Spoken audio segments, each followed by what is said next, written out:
Salut à tous, c'est Matt, on se retrouve aujourd'hui pour notre première vidéo de l'année, donc déjà bonne année, que 2024 nous soit favorable sur les marchés crypto, évidemment. On commence rapidos avec un petit point Twitter pour parler un petit peu des ETF, puisque c'est ce qui drive un petit peu le marché sur les petites unités de temps actuellement. C'est quand même intéressant, il y a eu des entre guillemets grosses news, même si, comme on en a discuté sur le Discord, c'est pas les ETF qui vont être acceptés ou refusés qui vont expliquer un marché aussi long terme ou baissier long terme. Par contre, effectivement, sur du H1, H4, on va avoir beaucoup de mouvements comme on vient de l'avoir. On le reverra tout à l'heure, mais on a mangé toute la liquidité qu'on devait prendre. Mais on va voir ça un petit peu plus tard. Ce que je voulais vous montrer, voilà, c'était qu'en gros, il y avait une théorie. C'était ce que je vous disais, moi, il y aura sans doute un sell the news, parce que c'est acté que les ETF vont arriver, ça va être validé mardi ou mercredi. On est mercredi, on n'a pas encore de nouvelles, ça devrait arriver. La date la plus tardive qui a été donnée, c'est mi-janvier, donc on attend encore. Et tout le monde s'accordait sur le fait pour dire que oui, ça allait être accordé, il n'y a aucun souci. Mais il y a Matrixport qui dit que, en fait, non. L'approbation des ETF sera refusée dans un premier temps pour être acceptée Q2 2024. Ce à quoi réagit Bloomberg en disant on a tout entendu, tout ce qu'on sait, tout indique que les ETF vont effectivement être bien approuvés. Ils ont même vu, j'ai vu ailleurs sur un autre post, qui ne comprenait pas ce que disait Matrixport. Donc on est encore un petit peu dans le flou. Je pense que le marché a réagi à cette news où Matrixport disait qu'en fait ça allait être décalé. Je pense que c'est un peu ça. Dans tous les cas, ça reste un sell the news puisque je vais le remettre sur le template Training View. Mais dans tous les cas, c'est ici. Dans tous les cas, bon voilà, même si les ETF allaient être acceptés, on s'attendait à un gros sell the news. Ils sont décalés, on s'attendait de toute façon à une baisse ou même refusés. On s'attendait dans tous les cas à une baisse, c'est ce que je vous disais la dernière fois. Donc bon, rien de bien fou. On joue le range, finalement c'est un range, on le voit bien. On sort les gens au-dessus avec une belle déviation, malheureusement. Ce qui m'embête un petit peu, c'est qu'on n'a pas pris les plus bas ici, parfait. Vous savez que, vous commencez à me connaître, j'aime bien quand on vient bien mécher, bien prendre les niveaux et réintégrer derrière. Ça me permet d'être bien plus haussier. Ça aurait pu nous faire un setup à double déviation. Donc j'attends pourquoi pas un sell the news sur le fait que la continuation du sell the news sur le fait que les ETF soient acceptés ou décalés, d'ailleurs on s'en fout, pour qu'on vienne faire un petit plus bas, que les gens vendent, qu'on réintègre pour pouvoir reprendre une hausse. Mais si on fait pas ça, personnellement, j'aurais du mal à être haussier, sauf si on refait un plus haut. Voilà. Mais ce genre de mèche, j'aime pas. J'aime pas parce qu'on va rechercher encore un niveau de mèche. J'aime bien qu'on aille chercher un peu plus bas. Malheureusement, on l'a pas fait. C'est pas obligatoire qu'on vienne absolument aller plus bas pour aller plus haut. Mais moi, j'aime bien quand on le fait, donc je suis un petit peu plus serein comme ça, tout simplement. Au niveau des niveaux de liquidation sur le mensuel, donc quand on voit tout le range, vous avez déjà montré qu'il y avait énormément de niveaux. Plus c'est jaune, clair, plus il y avait de gros niveaux. On est même revenu prendre des petits niveaux un petit peu plus bas, mais c'est complètement rien comparé à ça. Donc là, le marché, il y a un peu plus rien, honnêtement, en termes de niveau. Si je repasse sur du daily, on va voir qu'il y a forcément du niveau au-dessus, ça c'est obligatoire. On voit qu'actuellement, la majorité des niveaux sont au-dessus. C'est normal hein, avec un mouvement comme ça. Mais quand on voit le spectre plus large, il n'y a rien en dessous. Donc c'est pour ça que je reste haussier. De toute façon, la tendance de fond est haussière, etc. Voilà, je reste haussier. On en reparlera, ça ne m'empêche pas qu'on vienne chercher les 38K. Mais je voulais faire aussi sur un spectre plus large ici. On voit bien qu'on a les gros niveaux qui sont à 45, 46K. Donc si on regarde le graphique, 45, 46K, c'est la tâche. Enfin, pas la tâche, pardon, le top local. Donc à mon avis, il y a pas mal de gens qui ont short massivement ça. Il y a eu beaucoup de liquidation aussi. Et je vous le disais, revenir rechercher ce niveau-là pour enfoncer les clous, les 38K, ça me paraît pas du tout aberrant. On tient toujours le Vegas H4 pour l'instant. Ok. Et on l'a méché, mais on s'en fout. On tient toujours le Vegas H4, donc la tendance de fond est toujours haussière. Il faut toujours essayer de se détacher des news.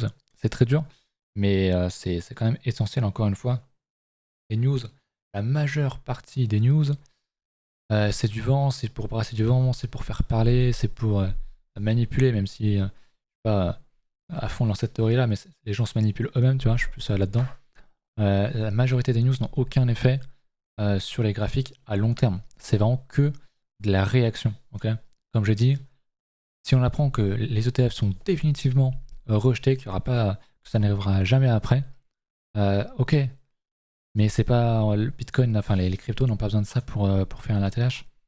Voilà, la grosse news qui pourrait, moi, m'empêcher, enfin qui pourrait me faire penser qu'il n'y aurait pas de bull run en 2024-2025, ce serait, ok, si tout d'un coup ça devient interdit les cryptos, que les exchanges seraient interdits, que pourquoi pas même carrément les institutionnels ne pourraient plus acheter et ne pourraient plus investir dans la crypto. Là, ok, on peut y réfléchir parce que c'est quand même quelque chose de gros, mais les ETF, en vrai, on s'en fout.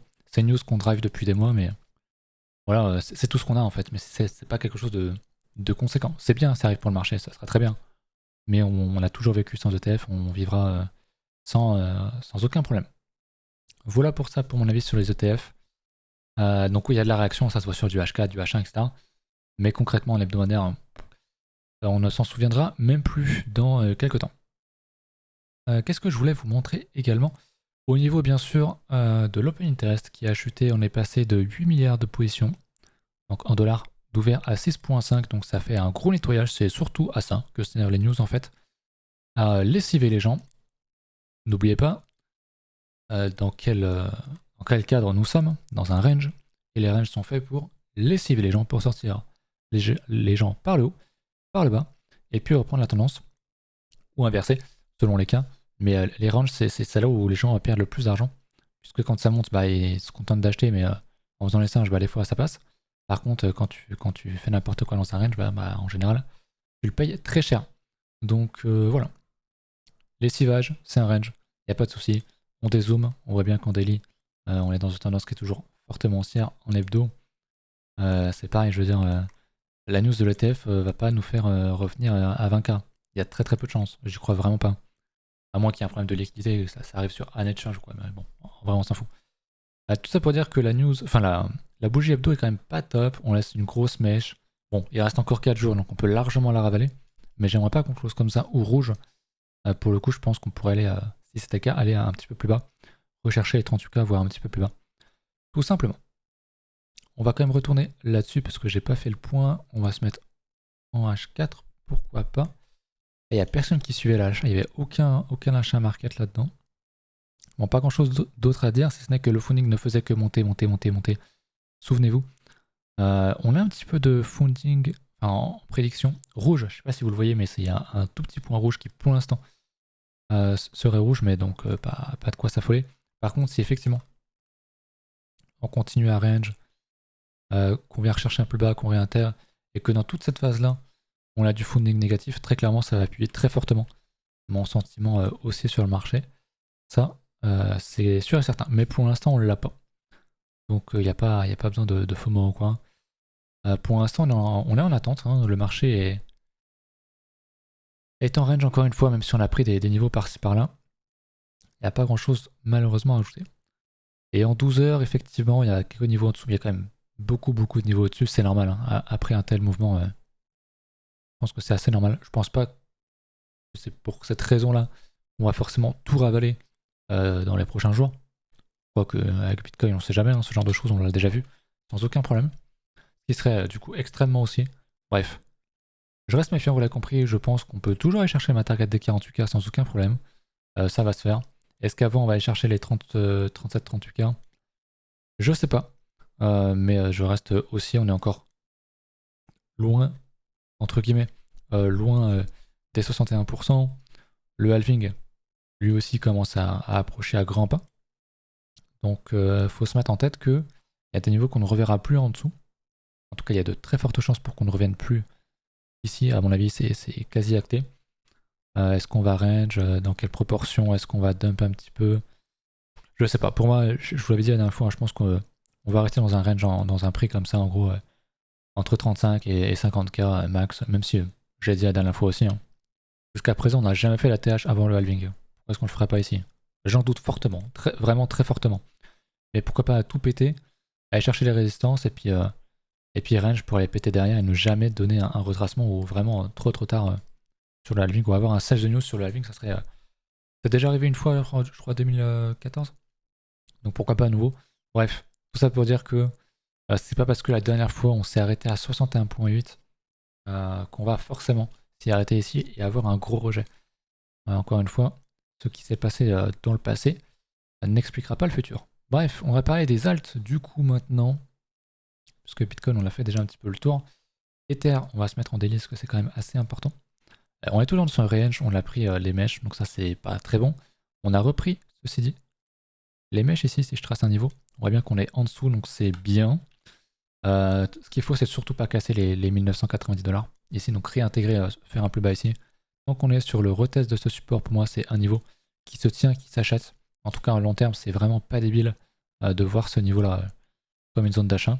Et puis si ma foi on vient à casser les 2004, on sera extrêmement haussier et on ira chercher la target suivante. Et je me remets en linéaire, qui sera donc les 2800$. Mais ça franchement pour de l'investissement de long terme, on est sur un retest d'un niveau, franchement c'est un très très bon niveau. Bien qu'on puisse l'enfoncer, on peut toujours, mais c'est quand même très bien. Pareil, hein, je vous parlais du Total 3, que si on avait un retest dans la zone d'ancien support, enfin d'ancien résistance devenu support, ce serait un très bon move. On la méchait dedans. Donc encore une fois, je comprendrais totalement les gens qui seraient rentrés là-dedans en order limit. Peut-être qu'on ira plus bas, j'ai dit, peut-être qu'on ira chercher des niveaux un peu plus bas, mais ça reste vraiment très très bon selon moi pour s'exposer sur les alts qui font de très très très très belles structures. Ça c'est clair. Au niveau de la volatilité, on en retrouve un petit peu d'ailleurs. Je vois un 100% sur la volate Bitcoin en 24 heures. On est encore sur des niveaux très bas. Hein. Même sur les 24 heures, on a déjà atteint des niveaux beaucoup plus élevés. Je voulais voir la dominance surtout. Puisqu'il y a quelque chose d'intéressant. C'est que la dominance de Bitcoin remonte en force. Pour l'instant, on est sur un avalement à la hausse. Donc ce double bottom là, pour moi, il n'est plus valide si on confirme comme tel. Et si on fait ça, pour moi, Bitcoin va reprendre encore de la dominance un certain temps jusqu'à arriver finalement sur notre target qui est ici, dans toute cette zone là autour des 57-58%. Je suis en quoi? Je suis en linéaire. Même voilà, j'ai mon 61.8 qui est à 57.7%. Donc pour moi, ça en fait toujours une très très bonne zone. Et j'ai toujours dit, hein, même si on avait un double top ici qui a été validé, on peut très vite l'invalider. La tendance de fond est haussière. Donc il faut surtout penser que c'est très haussier pour l'instant. Et voilà. Et encore une fois, par contre, une dominance qui monte, ça ne veut pas dire nécessairement des alts qui descendent et qui se font détruire. Parce que Bitcoin peut monter, dominer le marché, et que les alts montent ou range. Et pour autant, la dominance monte, sans aucun problème. Donc voilà pour ce petit point. C'est vrai que j'avais dit que ce double top là, idéalement, j'aurais aimé l'avoir ici. Voilà. Et j'aimerais qu'on fasse quelque chose, une structure un peu bullish ici, bearish pardon, sur la dominance, parce que pour moi, c'est vraiment le point le plus haut où on pourrait aller sur la dominance, compte tenu du timing, de la saisonnalité. Je pense que c'est vraiment le niveau optimal pour la dominance, pour trouver un top. Et donc, pour passer ces derniers bitcoins aux alts. Dernier graphe que je n'ai pas regardé, que je regarde souvent, c'est Ether face à BTC. Du coup, hein, si la dominance monte, forcément, Ether Bitcoin descend et on revient rechercher des niveaux encore plus bas. Pareil, hein, le 61.8 sur la dominance, pour moi, c'est le retest de ce gros niveau-là sur Ether BTC, qui est pour moi toujours des zones très intéressantes pour aller sur les alts. On va s'intéresser à vos alts, justement. Vous m'avez parlé du POCT. Le POCT que je ne connais pas. Est-ce que c'est ça, Pocket? Ok, donc sur Max, très bien. Bon, la structure était ici. Hein. On avait cassé une très belle résistance. C'est compliqué d'acheter à part sur la petite mèche ici. Mais pour moi, c'est trop tard. C'est pas du tout optimal d'acheter ici. Si vous avez accumulé là-dedans et que ça commence à représenter ici un gros paquet de votre portefeuille, il faut penser peut-être à alléger. Pas forcément à tout vendre, mais au moins à alléger pour que le bag représente moins et que si jamais il fait ça, ça ne vous attache pas trop parce que rien que ce mouvement-là, c'est moins 65%. C'est énorme.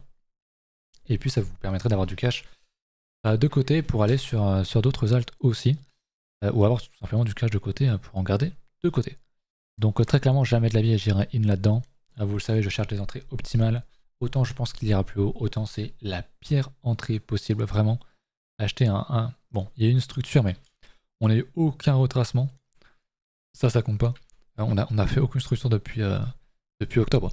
On est vraiment dans un grand mouvement haussier. Donc franchement, je suis pas du tout intéressé par acheter ce genre de truc. C'est très haussier. Fallait être dedans, super, mais acheter ici, non, très clairement. Ensuite, le sol et le VET, même si j'aborde pas le top 50, mais ça m'arrive, hein. C'est vrai que moi je n'achète pas des alts qui sont dans le top 50, justement parce que j'ai une aversion risque qui est quand même assez importante. Et que le top 50 m'intéresse pas, mais je les regarde, hein. Je regarde les terres souvent, je regarde de temps en temps des grosses caps quand même. Donc le sol. Le Solana, revenu d'entre les morts, pareil, hein. Trop tard pour acheter, pour investir ici, honnêtement, faut pas être des plus malins. En plus, voilà, il y avait le Saga, donc le téléphone de Solana, il a fait beaucoup parler, tout ça, c'est des signes de top, hein, surtout quand tu vois un graphique comme ça. Pour être, idéalement, pour racheter ça, mais je doute qu'on y aille, c'est retester ce niveau-là. Ça nous fait quand même un moins 76%, ça me paraît énorme compte tenu du fait que le marché est haussier, le halving approche, les alts ont fait leur structure. Après, Solana a bien pété, donc comme les autres, hein, comme Avax et tous les autres qui ont vraiment bien perf, ont bien poussé. C'est pas impossible, mais honnêtement, revenir ici pour Solana, j'y crois pas trop. Honnêtement. Donc, on va regarder quel niveau me semble plus probable. Je vais me mettre en linéaire. On va revenir chercher le 61.8. C'est pas mal. On voit que tout là, il y a une structure ici. Donc 50 à 61 de retracement en linéaire. Ça me semble pas aberrant pour Solana. On est sur du 53$ jusqu'à 67, c'est énorme, hein. C'est vraiment très très volatile. Mais pour moi, 53$, ça se parle. On a aussi un niveau ici. Ok, donc ça pourrait correspondre également. Ce serait une zone qui pourrait m'intéresser sur le Solana. Concrètement, tiens, je vais même la mettre comme ça pourrait être une zone où si je voulais absolument être sur Solana, j'en achèterais ici. Même si, encore une fois, pour moi, pas optimal du tout. C'est trop tard. Et puis en plus, c'est effectivement une grosse cap, donc ça m'intéresse pas personnellement. Mais c'est vrai que quelque chose qui a déjà pété. En fait, ce genre de pattern ne m'intéresse pas actuellement. Parce qu'on en a encore plein qui sont encore dans des ranges, qui n'ont pas eu encore de grosses volates ou qui sont sur des retests. On veut chercher ça plutôt que aller dans les alts qui ont déjà fait ce gros momentum. Donc personnellement, ça m'intéresse pas. Mais effectivement, il y aura un moment donné où tout sera haussier, où il n'y aura plus rien sur les structures de bottom, et tout sera déjà bien parti. Donc là-dedans, il faudra trouver des retests, des structures, et là, ça sera différent. Mais à ce moment-là, je m'y intéresserai. Mais je trouve ça pas intéressant pour l'instant, comme je l'ai déjà expliqué. Voilà. Mais Solana est très fort, hein. Il revient très clairement d'entre les morts. Il a déjà retesté 38%. Il n'y en a pas beaucoup des cryptos qui ont fait ça, déjà, actuellement. Retester même quasiment 50% de leur bear market. Donc c'est une très bonne perf. C'est très bien pour la suite sur Solana, attention. Et il y a un très beau momentum et je pense vraiment que si on retourne à 40-50$, ça sera sans doute une très très bonne entrée et qu'on verra sans doute un ATH sur Solana. Donc si tu entres sur les 50-60$ et qu'on va chercher ne serait-ce que l'ATH à 200$, c'est déjà pas si mal, honnêtement. Le VET. Le VET par exemple, lui, voilà, il n'a pas encore connu un gros momentum. Il ressemble beaucoup au Total 3. Donc sur sa résistance, il est un peu cassé et retest. On pourrait considérer ça comme un retest. Pourquoi pas, si on regarde en mensuel, eh ben on a cassé en mensuel, hein. Donc c'est très bien. C'est très très bien. Pour moi, c'est totalement validé. On débute ce nouveau mois par une bougie rouge, c'est pas plus mal. Vous savez que souvent les débuts de bougies sont très piégeuses, donc voir du rouge ici, ça pourrait être une très bonne entrée parce que peut-être que fin du mois prochain, on sera ici. Ok. Peut-être qu'on sera au même niveau, peut-être qu'on sera plus bas. Mais ce que je veux dire, c'est que bien souvent, hop là, si on regarde par exemple, hein, ce mois-ci, celui-là, au début il était quand même bien rouge. C'était une très bonne opportunité d'achat puisqu'on a laissé une mèche. Et c'est souvent comme ça, hein. C'est très très rare qu'on ait vraiment pas grand chose de mèche dans une bougie. Donc souvent des très très bonnes opportunités. Mais graphiquement c'est beau, hein, on casse en mensuel. Maintenant effectivement c'est un top 50, donc ça m'intéresse pas. Mais top 50 ça me paraît d'ailleurs beaucoup pour le VET. J'aurais plutôt dit top 100, je sais pas. Mais oui, de toute façon toutes les cryptos ont la même gueule, hein. Concrètement, ça ressemble énormément au Total 3 si je me mets en mensuel. Ça se ressemble énormément. Et pareil, le Total 3 retest des niveaux. On pourrait rechercher plus bas d'ailleurs en mensuel. On voit que le niveau serait plutôt ceci. d'ailleurs. On l'a pile touché. Mais on pourrait pousser un peu plus bas. Je vais enlever ça. Hop, et je vais laisser en blanc comme ceci. Voilà, très bien. Total 3 pour moi, ça c'est la zone. Tout ça, ça va être une zone de rachat. Si jamais on y va. Ou alors peut-être que le seul ping, le seul retest qu'on aura, ça sera ce petit bout de mèche.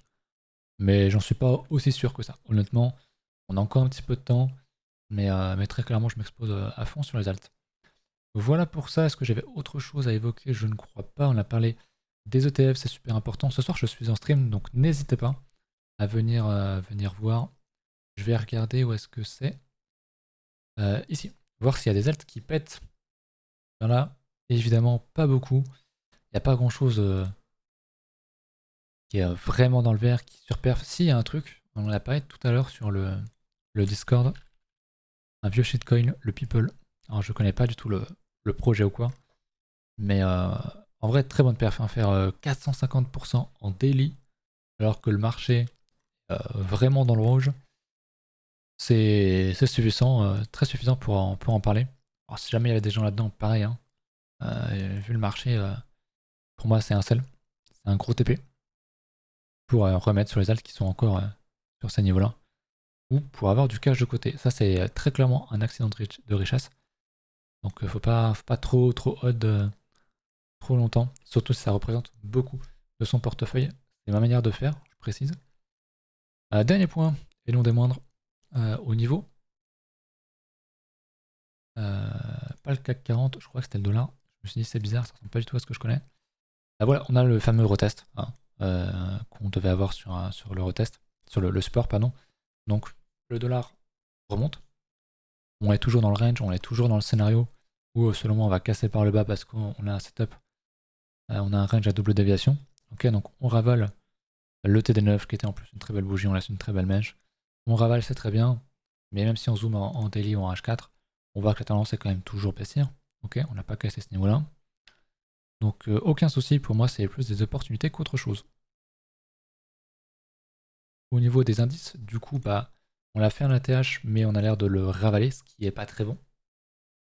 Ok, peut-être qu'on viendra retrouver support dans toutes ces zones-là. Peut-être pas.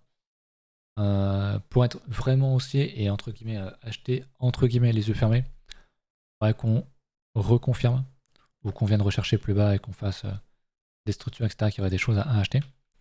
Mais bon, on fait un ATH, on mèche. C'est sûr, c'est pas très bullish, c'est un peu chiant, mais on peut encore largement le travailler. La tendance de fond est largement haussière, donc il faut quand même miser là-dessus. Je vais mettre un tiret ici. Hop. Pareil, on avait fait un ATH sur le Nasdaq, on ravale, et du coup, j'imagine que sur le Dow Jones, eh ben, on a fait un ATH et on ne le ravale pas encore. Donc c'est une très bonne chose. Très très bien. Très très bien. Je vais voir aussi au niveau des gaps CME, puisque ça parlait effectivement d'un gap autour des 38K. En daily au moins.